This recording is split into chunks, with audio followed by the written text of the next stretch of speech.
savez, on est en pleine saison des festivals, hein, avec les beaux jours de l'été, mais cette année, c'est un peu particulier parce que, vous savez, ça fait des mois qu'on vous en parle de cette épidémie de surdose d'opioïdes. C'est surtout dans l'ouest du pays. Remarquez, ça gagne en ampleur.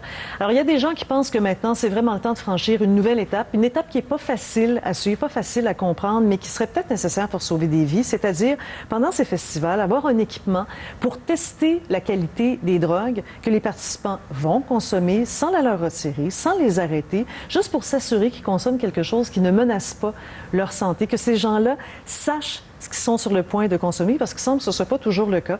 Ça se fait dans certains pays en Europe. Ça se fait même en Colombie-Britannique. Il y a un festival qui le fait, c'est le Shambhala. Alors, il y a des gens qui pensent maintenant que c'est le temps qu'on élargisse ça, qu'on le fasse aussi ici au Québec. Entre autres, c'est le cas des gens du GRIP. Le GRIP, c'est le groupe de recherche et d'intervention psychosociale. Avec moi pour en parler, justement, Jean-Sébastien Fallu, qui est le fondateur et le président du GRIP. Bonsoir, M. Fallu. Bonsoir. Alors, vous êtes de ceux qui pensent qu'on devrait franchir l'étape et avoir le fameux appareil pour tester les drogues.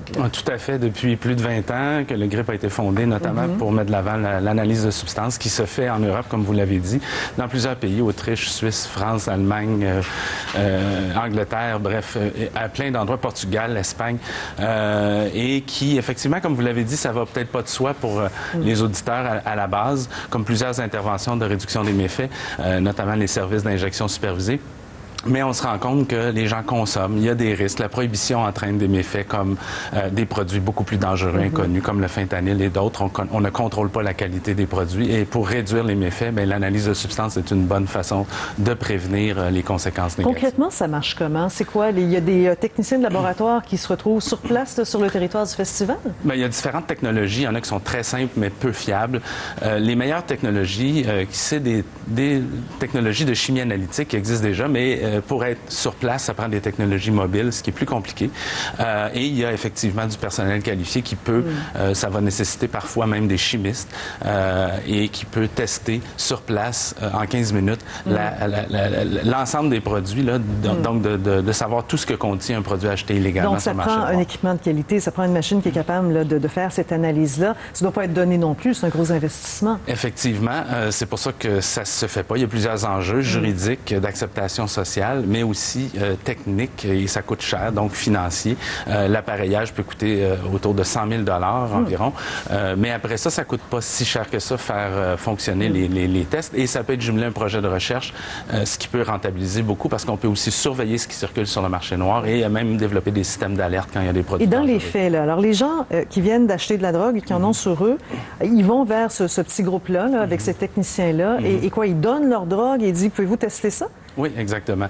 C'est pour ça qu'il faut que ça soit fait avec une exemption à la loi, avec la collaboration de la police. Et pendant que le test roule, justement, c'est une façon d'avoir une discussion sur la consommation avec des conseils de réduction des méfaits, comme ne pas consommer seul, ne pas consommer n'importe quelle quantité, commencer par de petites quantités, dire aux autres qu'on a consommé. Mais en même temps, c'est sûr que dans l'illégalité, on ne connaît pas le produit. Là, avec le test, on peut savoir et dire à la personne, ben c'est pas ce que tu pensais, c'est d'autres choses. Des fois, c'est d'autres produits. Des fois, c'est des produits qui n'ont pas d'effet, d'autres, ça peut être des produits dangereux.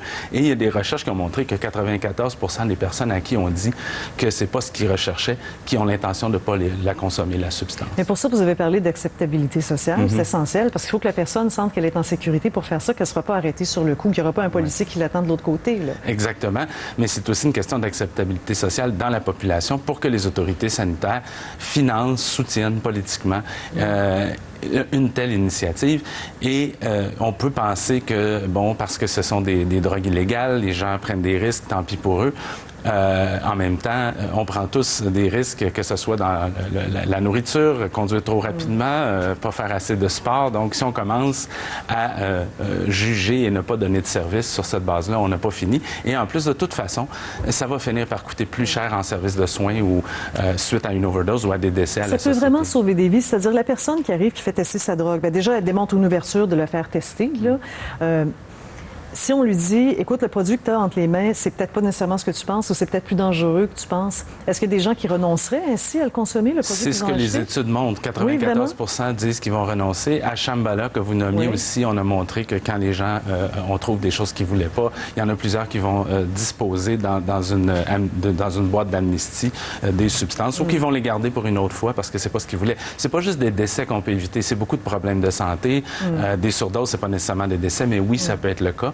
et on peut éviter toutes sortes d'autres problèmes. Et on peut même, on a montré qu'on attirait davantage de personnes dans les stands d'information quand on a ces services-là. Et on a aussi vu même la qualité de la drogue sur le marché noir augmenter. Parce qu'il ne faut pas se le cacher. Donc, s'améliorer, là. Oui, exactement. Oui. Parce que la crise du fentanyl est une conséquence directe de la prohibition.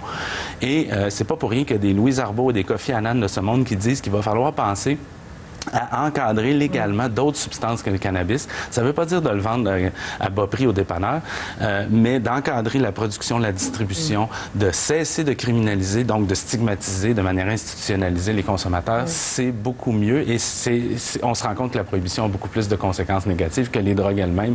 Et c'est là aussi qu'on se rend compte que l'acceptabilité sociale, quand on explique ça aux gens, souvent la population comprend, comme on l'a vu pour les sites d'injection supervisée. Est-ce que les festivals ont l'air ouverts à l'idée ici au Québec? De plus en plus, mais le premier pas, je pense, qui est au niveau des gouvernements et des États, c'est pas les promoteurs d'événements, producteurs qui ont à jouer avec ça. Et si c'est pas appuyé par les autorités, pourquoi eux le feraient?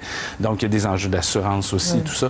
Je pense vraiment que c'est au gouvernement à mettre sur pied des projets pilotes, évaluer. Mais il n'y a pas un alignement de planète. Là, on a un gouvernement fédéral qui légalise la marijuana. On a une crise du fentanyl, donc il y a une grande sensibilité maintenant là, du côté des autorités sur les enjeux de la santé.